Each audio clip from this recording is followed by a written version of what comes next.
Hi guys, today we are going to start list view. हमने column को पढ़ा था, रो को पढ़ा था। अब कॉलम विजिट में ये होता है कि जो आपके हाइट है उसके अंदर जितने आइटम आ सकते हैं वो वहाँ पर प्रिंट करवा देता है। लेकिन अगर आपके आइटम बढ़ जाएं तो फिर वो एरर दे देता है कि स्क्रॉल फ्लो जो एरर है बॉटम पे, वो हाइट है या आपके जो आइटम्स हैं उनकी हाइट ज़्यादा होगी, वो ज़्यादा हो गए तो वो उसके अंदर फिट नहीं आते। तो उसके लिए हमें यूज़ करना पड़ता है लिस्ट व्यू। अब कॉलम और लिस्ट व्यू तकरीबन सेम ही होते हैं, लेकिन इसके अंदर लिस्ट व्यू के अंदर ये होता है कि आप इसको अलाइन करवा देते हो। स्क्रॉल बार इसके अंदर आ जाती है, इसके अंदर जितने आइटम है वो उसके अंदर स्क्रॉल होते रहते हैं, आप इसकी विड्थ कितनी भी हो। तो इसके अंदर हम क्या करते हैं, मैं इसको सेव करता हूँ। इसके अंदर हमने ये 3 चीज़ें रखी हुई हैं, ठीक है। अब अगर मैं इसके अंदर इसको पेस्ट कर देता हूँ, मज़ीद इसके अंदर मैं इसके अंदर डुप्लीकेट कर देता हूँ, ठीक है। और मैं इसको यहाँ पर इनका कलर चेंज कर लेता हूँ।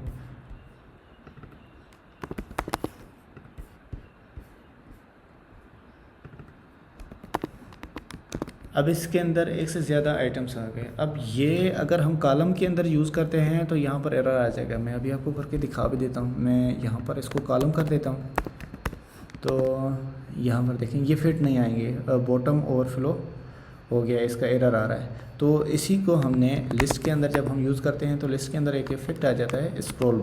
अब ये जो हमारे आइटम्स हैं इस हाइट के, इस विड्थ के अंदर, सॉरी इस हाइट के अंदर वो स्क्रॉल होते रहेंगे।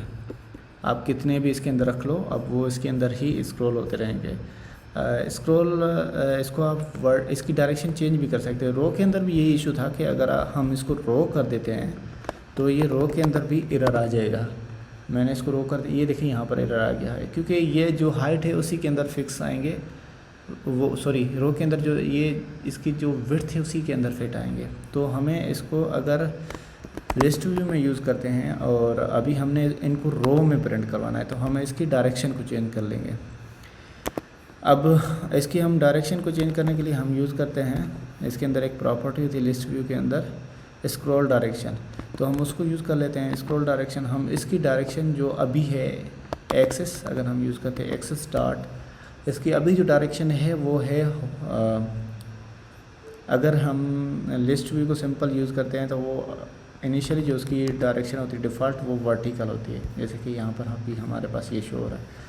लेकिन अब हमने इसको रो में करना है तो हमें इसकी डायरेक्शन करनी पड़ेगी हॉरिजॉन्टल। अगर हम इसकी हॉरिजॉन्टल डायरेक्शन करते हैं तो अभी ये हमारे पास रो में आ गया। अब रो में इसके अंदर ये देखें, आपके पास ये रो में सारा डेटा आ रहा है, लेकिन इसकी हाइट और विड्थ भी फुल हो गई ऑटोमेटिक। तो ये रो के अंदर, ये अब आपका जो डेटा है सारा रो के अंदर आ गया इसके अंदर। ये लिस्ट व्यू का ये फ़ायदा होता है कि आप इसके अंदर जितने भी आइटम्स को रखेंगे वो इसके अंदर फिट हो जाएंगे और उसके अंदर स्क्रॉल इफेक्ट लग जाएगा।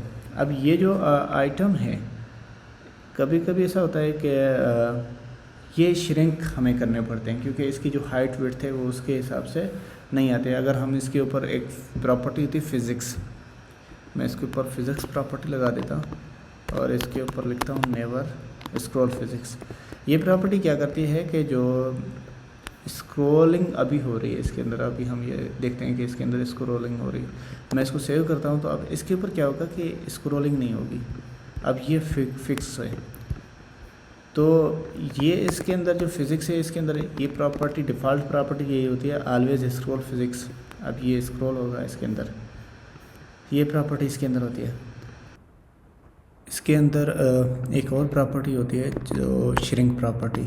अब श्रिंक प्रॉपर्टी का ये काम होता है कि आप के जितने भी आइटम्स हैं वो उनके लिए जितने स्पेस रिक्वायर्ड होती है वो स्पेस उतनी ले लेता है उसके लिए, ठीक है। जितने आइटम हैं उनके लिए स्पेस उतनी ले लेता है। और दूसरी प्रॉपर्टी हमारे पास ये होती है कि अगर हमने इसको वर्टिकल कर देते हैं, ठीक है।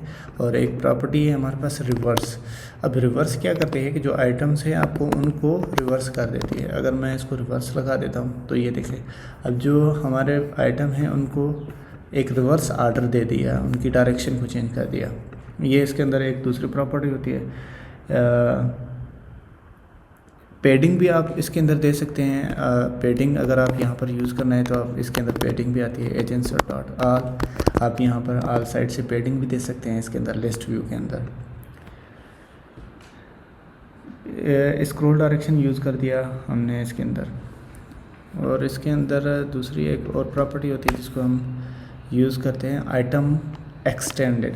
अब आइटम जो एक्सटेंडेड है उनका काम ये होता है कि जो आपके आइटम हैं, जो हमने इसके अंदर अभी आइटम्स को यूज़ किया है, तो वो उनको एक्सटेंड कर देता है।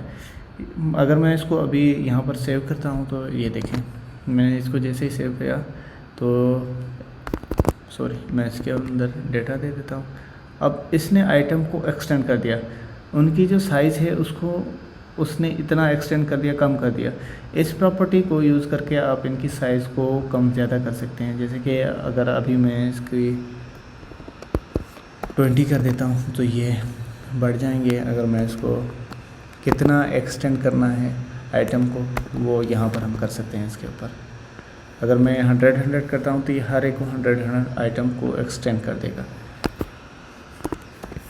अगर हम यहाँ पर इतना करते हैं, ये देखें आइटम को एक्सटेंड कर रहा है, उनकी हाइट को कम ज़्यादा कर देता है। ठीक है, ये लिस्ट व्यू के अंदर मेनली ये प्रॉपर्टीज़ यूज़ होती हैं। और भी बहुत ज़्यादा प्रॉपर्टी है, लेकिन ये एक और प्रॉपर्टी होती है कंट्रोलर।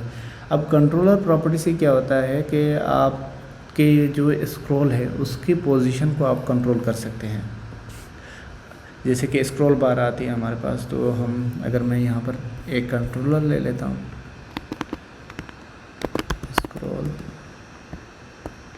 कंट्रोलर यहाँ पर मैं कंट्रोलर ले लेता हूँ और मैं इसको कंट्रोलर नाम दे देता हूँ, इक्वल टू क्लास को कॉल कर लेता हूँ, स्क्रॉल कंट्रोलर।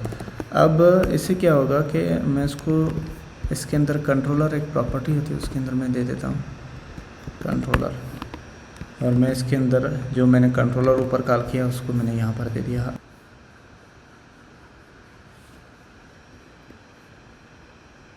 आप इसको स्क्रॉल कंट्रोलर दे सकते हैं। अब स्क्रॉल कंट्रोलर को आप कैसे यूज़ करते हैं, इसके लिए आपने क्या करना पड़ता है कि इसको जब हम स्क्रॉल करते हैं, अब मैं क्या करता हूँ कि एक हमारे पास विजेट होता है स्क्रॉल बार यहाँ पर मैं दे देता हूँ।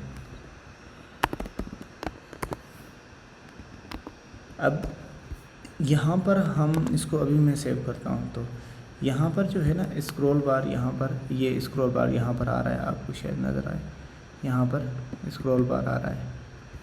तो इसी स्क्रॉल बार को कंट्रोल करने के लिए हमें कंट्रोलर चाहिए। तो किसको हमने कंट्रोल करना है, जो यहाँ पर हमारे आइटम्स हैं उनको कंट्रोल करना है। तो उसके लिए आपने क्या करना पड़ेगा, कंट्रोलर।